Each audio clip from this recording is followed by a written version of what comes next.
రాజకీయ మైదానంలో ఈ నిర్లిప్తతకు తోడు అంతర్గత విభేదాలు రాను రాను తీవ్ర రూపం తీసుకున్నాయి. రాజాసింగ్ పార్టీని వీడటం, బహిరంగంగా విమర్శలు చేయడంతో పాటు రాజీనామా ఆమోదం పొందకముందే బీజేపీ నేతలు రాజాసింగ్ మీద తీవ్ర స్థాయిలో విమర్శలు గుప్పించారు. జాతీయ పార్టీ ఎటువంటి నిర్ణయం తీసుకుంటుందో అనే సంస్థాగత క్రమశిక్షణను సైతం ఉల్లంఘించి వ్యాఖ్యలు చేసుడు పరిస్థితిని మరింత జటిలం చేయడమే అవుతుంది కదా.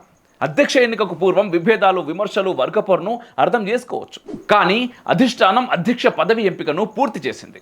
అన్ని వర్గాలను, పాత కొత్తలను సమన్వయం చేయగల మృదు స్వభావికి బాధ్యతలు అప్పగించింది.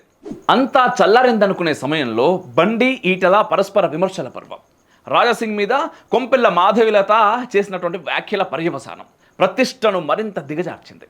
మరికొద్ది రోజుల్లో స్థానిక సంస్థల ఎన్నికలు జరగనున్నాయి. స్థానిక సంస్థల ఎన్నికలు బీజేపీ వంటి పార్టీకి చాలా ముఖ్యం. 2013లో జరిగిన ఉత్తరప్రదేశ్ పంచాయతీ ఎన్నికల్లో బీజేపీ విజయం సాధించిన కారణంగానే 2017 అసెంబ్లీ ఎన్నికల్లో జయకేతనం ఎగురవేసింది. యోగి ఆదిత్యనాథ్ను ముఖ్యమంత్రి పీఠం మీద అధిష్ఠించడం వెనుక పంచాయతీ ఎన్నికలే ప్రధాన పాత్ర పోషించినాయి. అక్కడ ఎంపీటీసీ, జెడ్పీటీసీ ఎన్నికలు సహా greater city, municipality, corporation, panchayat ఎన్నికల్లో స్థానిక నాయకత్వాన్ని గెలిపించుకుంటేనే రాబోయే ఎన్నికల్లో బీజేపీ మరిన్ని స్థానాలు సాధించే అవకాశం ఉంటుంది.